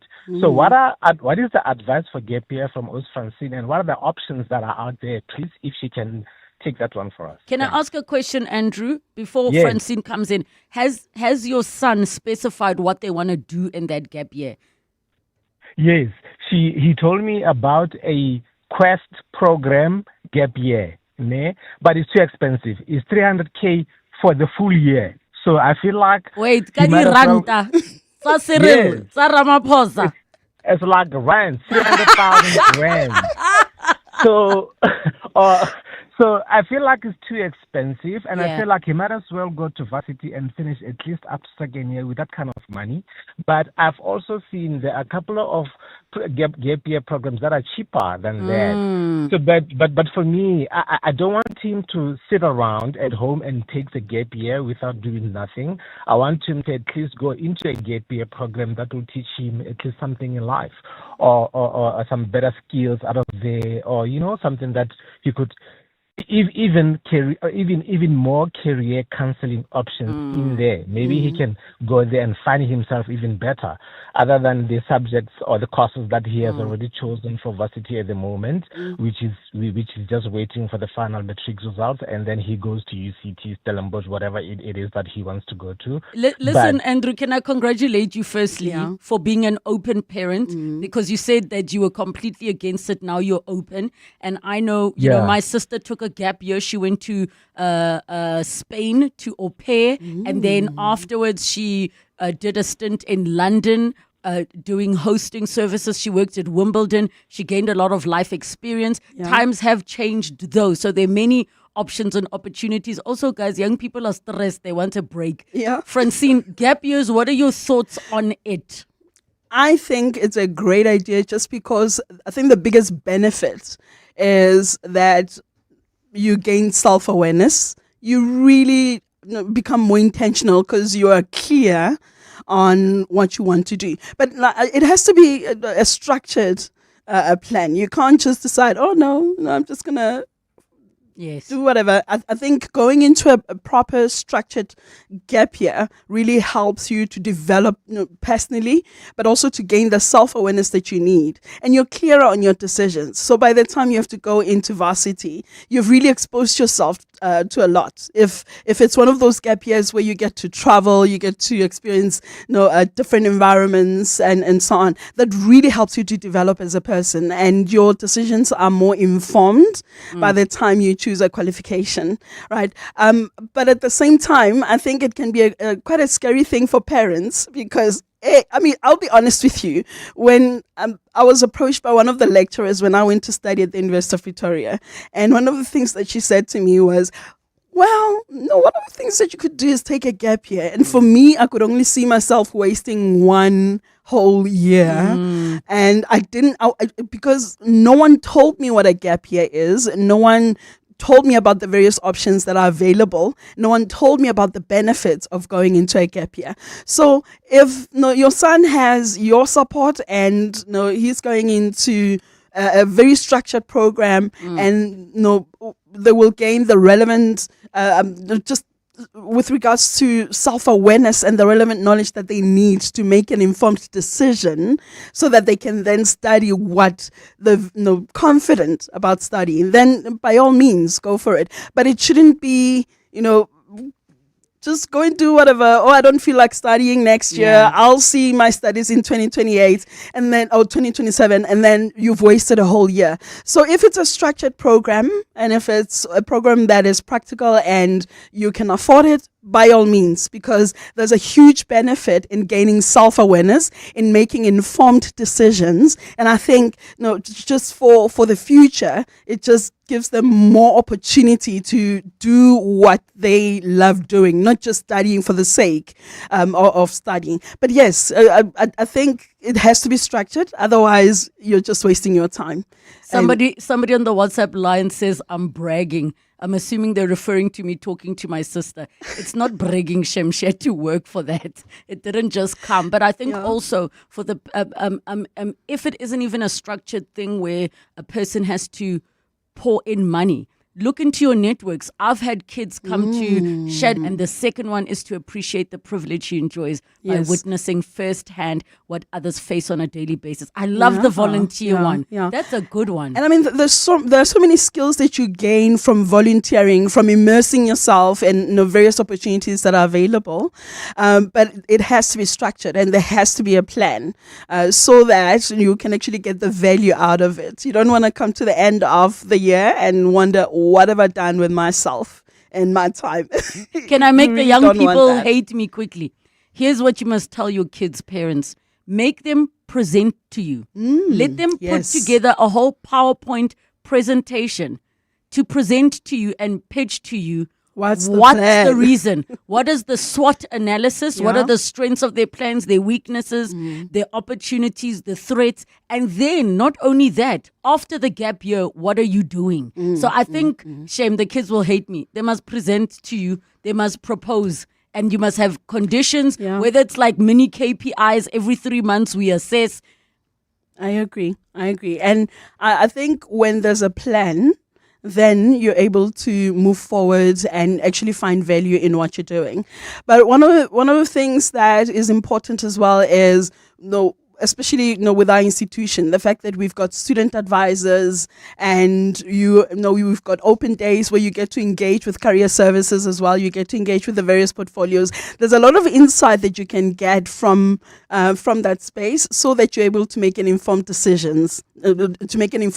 Gap year, continue studying, or do something different, whatever it is. Make sure that you do proper research to gain the relevant knowledge that you need to be able to make the right decisions. What about the opportunity? And I recognize we're going to go to news shortly, so we might not complete the answer. What about using the gap year to improve one's marks? Because I know for some people, and I don't know if it's referred to as a gap year, but what are your thoughts on that? Is taking the time to improve your marks because maybe you didn't get into the programs that you wanted? There are a lot of young people who do that because obviously there are requirements to specific qualifications, and if they're not able to get, to study that specific qualification, then they're able to just take that year to improve their marks, but there has to be a plan. There are also people who started off wanting to improve their marks and then they just never went back because they enjoyed the freedom of earning an income while you're busy improving your marks on the side. So I think you have to have a long-term plan. There has to be a vision. And yes, I do know a lot of people who took that 1 year to say, okay, let me see what I can do to improve my marks and then go into studying the following year. But I also think that it's important that in making that decision, go to that institution, come and speak to the student advisors so that you can see in terms of the requirements, what can be done for you, what options are available, and then you can make an informed decision from there.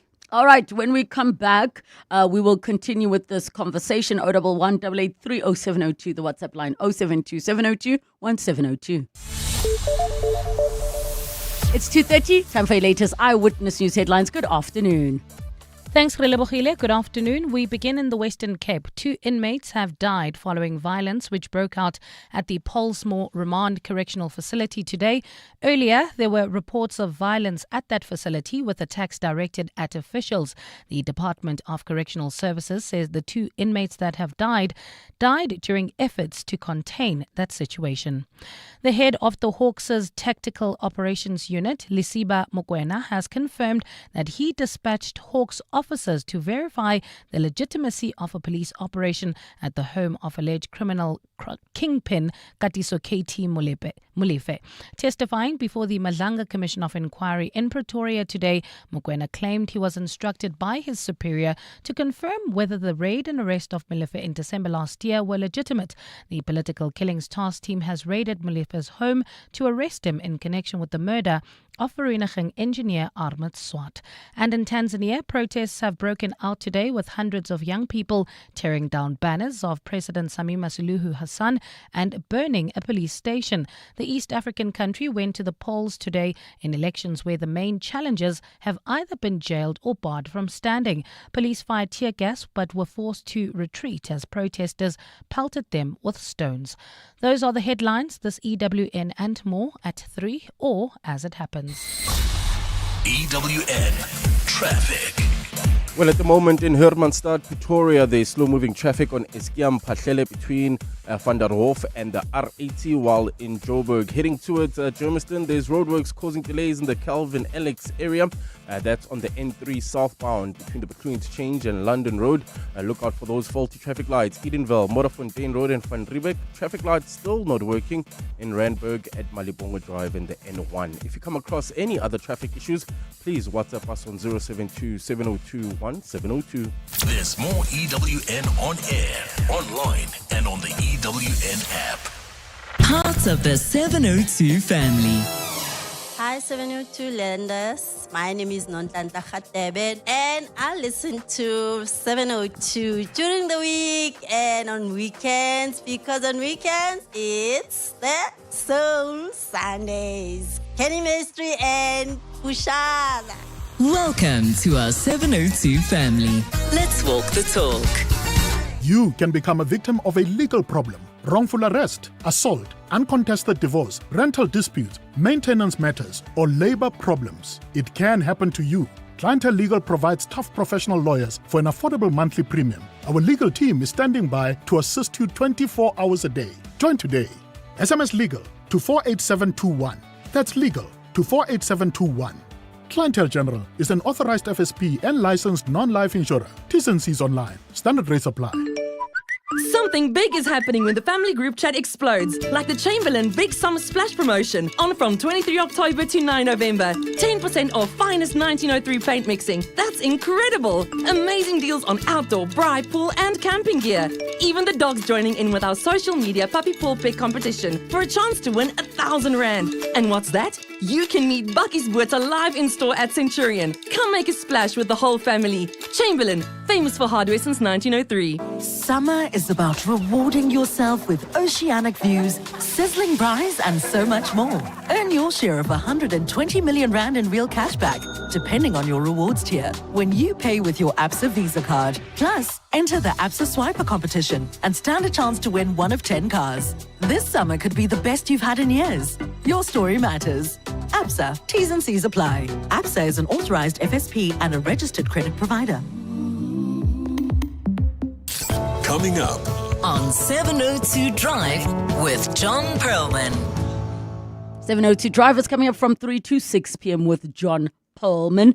John, what is the biggest financial mistake you made? What did it cost you? I think giving up modeling for journalism. No, you know what? Probably my biggest mistake is I've probably been very cautious. And some people say that's not a bad thing. But I think I've probably missed, particularly earlier in my life. I mean, I didn't splash out on stuff, not a big shopper, never have been. But I didn't really learn about money and how you can make money grow, you know. So I'd put that down as a mistake. But, there was a very interesting one of your callers. It was a great topic to raise. who talked about the trauma of buying a house, having been traumatized in what sounds like a terrible home invasion and robbery. And I thought that was one of the most important points, that if you can find a calm space where you actually sometimes do nothing. I know that whenever you're under pressure, there's this thing, you got to do something. But actually, if you can just delay doing things, I thought that was fascinating, and actually see how things look a little bit later. I know there's a cliche, sleep on it, but it's much more profound than that. It's actually, you almost set yourself a limit. I can't do anything yet because I don't know what it is. That sleep on it thing, though, the reason it's so powerful is because sometimes clarity does come, and sleep on it doesn't necessarily mean one night, as my dad says. Let me credit him. Yeah. Sleep on it can mean 3 weeks. The problem can is mean you a can't month. sleep because it's such a problem. Yes. That's why it's such a bad expression, but I do get the point. So you're no longer keeping your money under your mattress now, or is it in the couch? I actually, somebody said it's a good thing to flip your mattress, and I flipped one and I thought, ooh, this is nice. There was some cash. You found money I under did, your and it was no small amount, but it hadn't grown. It was still the amount I put there. I feel like it was in pounds. In pounds? Was it in pounds? No, absolutely not. No, I put it under the mattress because my sofa was full. And those were in dollars. 702 Drive, what's coming up on your show today, John? So on 702 Drive, good afternoon, everybody. Tragic shootings out in Mamelodi. Khomotso Modise is covering that story, and we'll talk to her a little bit later about that. Quite extraordinary morning at the Madlanga Commission, Relebogile, where they're looking in detail at what happened, and some people would be familiar with this. I'll keep it very brief, but an arrest meant to take place of somebody called Katie Mulife, and then the Hawks show up and try and prevent the arrest taking place. But what's coming out at the commission is the real detail of what actually happened on the day. It's startling, and it's quite astonishing. We'll analyze it in a lot of detail after 5 o'clock. You spoke about, in the course of what you just raised with me earlier, Relebogile, people who'd spend money too much on cars. And in our Minding Your Money feature, we're going to analyze with Paul Rolofse a little bit about what buying cars can actually cost you. That there's the cost, and then there's the cost. That is perhaps sometimes more substantial than you realize. So all of that and more. 702 Drive with former model John Perlman from 3 to 6 p.m. 702 Masterclass. And we continue our masterclass with Emirates, and we are taking full advantage of having career development leader at Emirates, Francine Mashabela, in studio with us. 011-883-0702 and the WhatsApp line 072-702-1702. In terms of, you've worked at different institutions, and now you are with Emirates. Why is credibility so important? Emirates having a good reputation, formerly Varsity College, that came together with the other schools. And how can one research an institution's reputation? I think it's important to, first of all, go online. There's a lot of information on our Emirates website in terms of accreditation, in terms of the various qualifications that are being offered, and it's also important to speak. For me, your alumni, Emirates alumni, are the reliable source in terms of telling you about the student experience they've had on campus, as well as chatting to the student advisors, knowing also if you have access to industry professionals who are able to tell you, maybe they've studied at Emirates or they've partnered with us with regards to the various initiatives, then you're able to understand the reputation that we've got in the market, and you're able to make an informed decision. So it's important to do your research online. It's important to go to our website. It's important to speak to alumni if you do have access to them. It's important to attend open days and speak to current students, because those guys are a reliable source. They are living the experience of being on an Emirates campus and getting into the lecture rooms, getting support from career services or any of the other portfolios.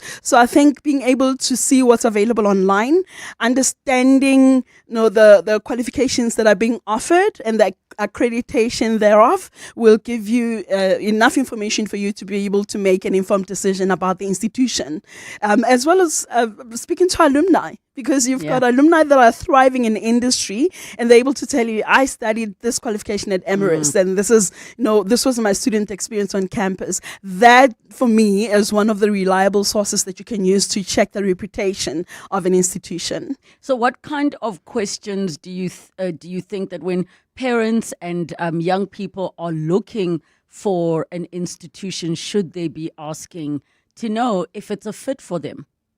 Well, first of all, I think what you need to get out of the way, what I've mentioned with regards to speaking to your student advisors, looking at the qualifications that are being offered, the accreditation thereof, and so on.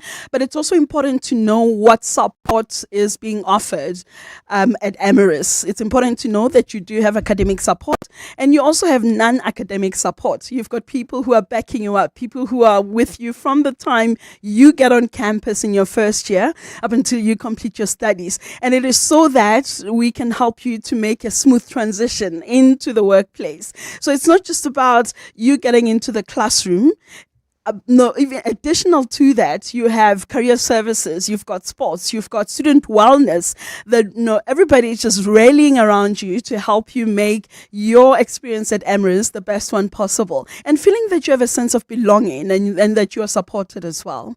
What advice then, or final advice, would you give to learners and to parents that really are looking for a credible institution where obviously there's never 100% guarantees, but there's a track record of young people getting the support where they feel taken care of, tended to, but also like, hey, there's going to be a future potential for you. Come and speak to us. Come and speak to us on campus during open days, because you not only have access to your student advisors on an Emirates campus, you also have access to career services, you have access to student wellness, you have access to academics, you're able to get the relevant information that you need, and you're able to understand how we have supported students who are studying and have studied at Emirates. And as a result, you're able to then make an informed decision knowing how your child, if you're a parent, how your child is going to be supported. Other than being in the classroom and gaining the knowledge, how else is your child going to be supported so that they're able to make that transition when they complete their studies? They're able to have a smooth transition into the world of work. Let's talk about short courses, online courses, which the lovely thing about that is anybody can go and do it. You could be a 50-year-old, 60-year-old listening and decide you want to jump onto that. There are so many. What should one look out for to know, okay, this is legit and it's going to help me with my career goals? I think it's important to check the credibility of the course provider. And to do that, you'd be able to do a lot of research in terms of their reputation in industry. It's important to check if whatever course you're looking at, is it relevant as far as upskilling and making sure that I'm able to use this for my career. Because there's no point in doing something that is not relevant or practical or where a course provider does not have the reputation that is required in industry. So I think most important, if you are able to connect with people in industry who can be able to speak to those courses that you've identified, then do that, because that's where you'll be able to understand the reputation behind the course provider, as well as if it's worth it, if it's relevant for you to be able to be doing those courses. What are some of those common challenges that you see students experience in that transition into the workplace, and what advice would you give them, especially when it comes to that first job? Oh my word. I think we all at some point struggle with transition, and the best advice that I can give students is prepare for it. You don't wait until you complete your studies to prepare for that transition. You come through to career services. You engage with us just in terms of gaining the relevant employability skills, in terms of how do you adapt to the world of work? How do you navigate the world of work? Because when you get that type of support, then I think the transition is smoother.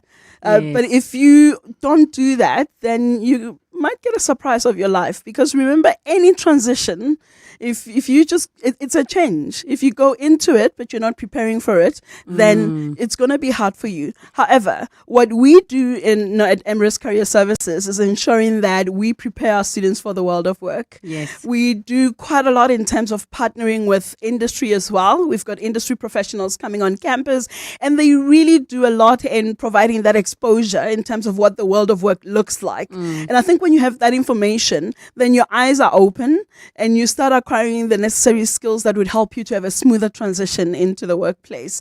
So yes, it will still be a change. It will still be a transition. You will still need to adapt. But when you have exposed yourself to various opportunities where you are able to acquire the necessary employability skills, of which one of them is the ability to adapt to different environments, then I think your transition will be a bit smoother. And knowing what employers are looking for as well, because then when you get into the workplace, you're able to navigate that space just a bit better than if you haven't engaged with career services on campus at Emirates. We need to take another break. When we come back, we continue on this masterclass with Emirates. To celebrate 25 years of helping you live the Premier life, FNB Premier is giving you a chance to win a 14-day European tour experience and other cool monthly prizes. Open any FNB Premier account from September to 31 December 2025. Switch your salary, swipe or tap a minimum of 2,000 Rand per month for 3 months straight. Spend and win with FNB Premier. FNB, help changes everything. TC and competition rules apply. FNB, a division of First Rand Bank Limited, an authorized financial services and credit provider. Don't just hear the raw, feel it live. DP World Lions unleashing their legacy of champions in the explosive T20 Challenge, the pride of Jozi. The Lions are ready to pounce on Boland in their season open at the DP World Wanderers Stadium. Sunday, the 2nd of November at 2 p.m. Feel the thrill of smashing sixes, stunning catches, and nail-biting finishes. Get your tickets today, Ticket Pro, or visit the DP World Lions website. Don't miss the action. Be part of the legacy. You could do something first and still be doing it wrong. What hurts is sprinting but never making it to the finish line. Quit going in the wrong direction, because with Sani Sixt, you can rent here and globally. Other car rental companies only have a vision to try harder. We actually deliver. While they leave you feeling blue, our budget and vibe match yours. For a tailored service offering premium at every stage, book premium car rental excellence with Sani Sixt. The Masterclass with Relebogile Mabotja on 702. Brought to you by Emirates. Education for real-world ready graduates. 12 minutes to 3 o'clock, and we continue with our masterclass together with Emirates. And we are chatting to career development leader at Emirates. Your calls on 011 883 0702, the WhatsApp line 072 702 and 702. Francine Mashabela is schooling us on some of the things you can do, but also the opportunities that are available to you. Don't have to be a part of Emirates. You can still go there and have conversations to find out about opportunities available to you. In terms of, when we look at our unemployment statistics, we are looking at 33.2% in the second quarter of this year, where it's such a critical issue. What do you think needs to be changed at high school and tertiary level for graduates to really have a better chance at success? I'm reminded of the first question that we started off, Relebogile, where, just in terms of what motivated me to get into career development. And I think it's relevant to make sure that even at high school level, there is career guidance, career education earlier on, so that students have the relevant information, they gain the relevant self-awareness to be able to see how there's a link between the subjects that they choose at high school level and how these link up to the career choices that they make later on.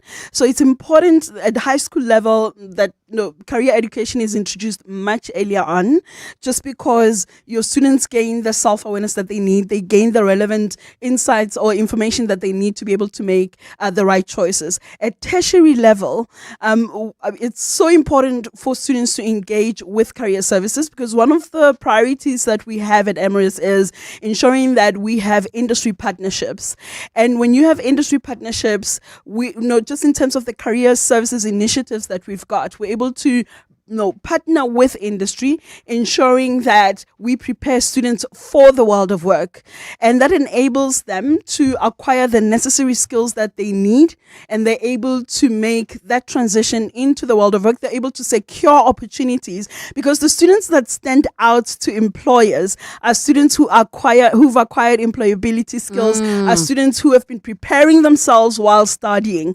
So you are in class, you're gaining the knowledge that you need, but you're also engaging with career services, you are preparing yourself. And for me, I feel very passionate about this. I always say we need to be intentional about our career journey. And you don't do that at the end of your studies. The message that we send out to our students is, come and see us at career services from the time that you get on campus in your first year, because we will help you to see how you can prepare yourself from first year onwards up until the time when you complete your studies. You don't acquire skills when you've completed your studies, you acquire them during your studies. What you are learning in class, we're able to help you bridge the gap between the theory or what you're getting in class, as well as gaining the practical skills that you'll be able to use in industry.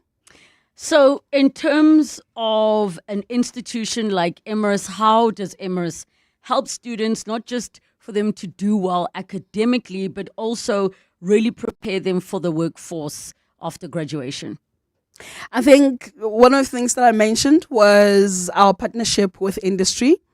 And that's important because students get to gain just insights in terms of what's happening in the world of work. And how do I prepare myself for the world of work? We encourage our students to make sure that, yes, you are studying.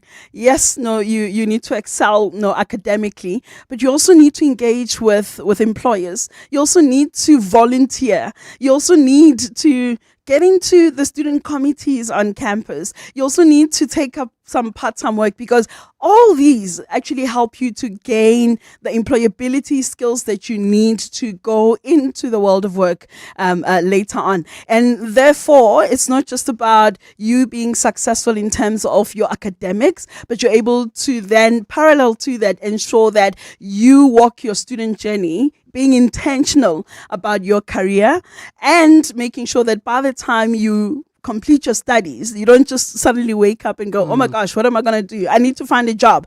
We've got Emirates Career Services that helps you in terms of job search techniques, so that empowers you in terms of employability skills that you will need to make a smoother transition, and just enabling you to have that successful career launch.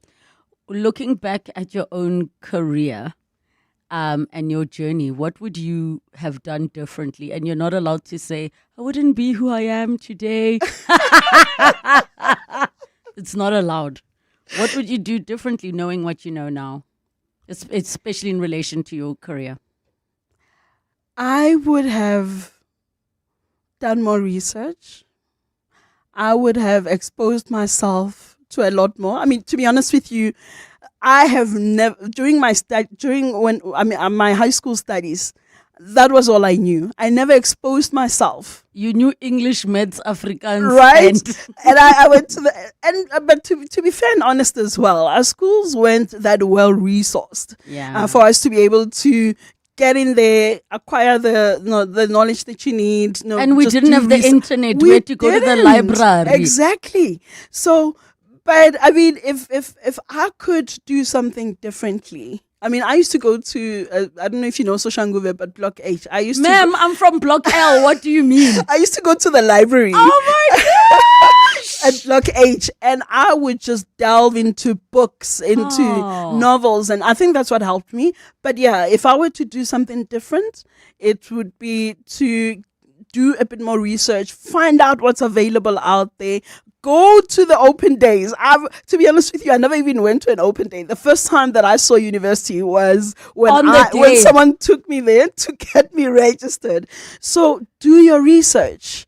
Come to campus, speak to the student advisors, speak to everybody who's there, because then you gain the relevant information that you need in order to make an informed decision. You don't just pick and choose, I think I'll just go for this qualification because that's what's available, but you make an informed decision because you've been speaking to the relevant people and you've done your research, you've gone to the Emirates website and you've checked what's available, you've spoken to the student advisors. I think that's very beneficial because you're able to then make an informed decision. I would have done something like that. To the parents and young people, exposure is everything. Yes, Unfortunately now, you don't have to fly to another country to be exposed. No. The internet connects us. There are millions of Facebook groups that you can go into, speak to people in the businesses. LinkedIn is an amazing platform. Don't wait until you are working. You can DM people there. There are so many opportunities. And if you're like, Relebogile, I've been listening, who is Emirates? Emirates is the evolution of the 4 respected educational brands that we've all gotten to know and love: IIE Varsity College, IIE Vega School, IIE MSA, and IIE School of Hospitality and Service Management. And they have come together to form this high-end tertiary brand in South Africa. They're going to be having a Sandton campus, but even better, you don't need to hear from me. Head over to emirates.ac.za, EMERIS.ac.za. It's such an easy to browse website. You can filter through the kind of courses or the campuses of where you are. Do you want post-grad? Do you want pre? And of course, they're internationally accredited as well. Thank you so much for chatting to us, Francine. I think there is at least one listener who wants to go into career development just from hearing how you speak so passionately. Thank you for coming through. Knowledge alone is not enough anymore. That is why Emirates postgraduates don't just leave with degrees. Emirates postgraduate programs are designed for doers, innovators, and leaders who want to shape their future. Whether you're looking to specialize, switch paths, or deepen your expertise, their flexible postgraduate qualifications give you the edge to stand out. Emirates Education for real-world ready graduates. Emirates is an educational brand of the Independent Institute of Education. Access to the internet is vital for any country to grow. That's why the recent 6.75 billion rand digital infrastructure deal that Standard Bank Corporate and Investment Banking facilitated between Telkom and an Actors-led consortium is so transformational for South Africa. It unlocks growth and provides internet access to underserved communities who will now have access to the internet for the very first time. Search CIB Stories of Impact to watch the full story. Standard Bank is an authorized FSP and registered credit provider. T's and C's apply. The Johannesburg Philharmonic Orchestra celebrates its 25th anniversary with its Spring Symphony season, opening with the annual joint performance by the Johannesburg and KZN Philharmonic Orchestras. The season runs from 30 October until 20 November, every Thursday at 7:30 p.m. at the Linda Auditorium. Tickets available on Quicket. Relebogile is on X at Relebogile M. Thank you so much for joining us on 702 Afternoons. If you want to catch up on all the conversations we had with Emirates, it was masterclass after masterclass for the month of October. Head over to primemediaplus.com or download the Prime Media Plus app and you can get all of that information. We spoke to the academic executive dean. We spoke to the CEO MD as well. So you get a whole lot of different perspectives on this institution and why it's doing so well. And of course, if you want to get in touch with us on the show when we're not on air, because we don't see your WhatsApps when we're not on air, 702 Afternoons at 702.co.za. 702 Drive with John Pullman is coming up from 3 to 6 p.m. Tune in. It is 3 o'clock. This is EWN. 2 inmates killed in violence at the Pollsmoor prison, and protests break out in Tanzania on Election Day.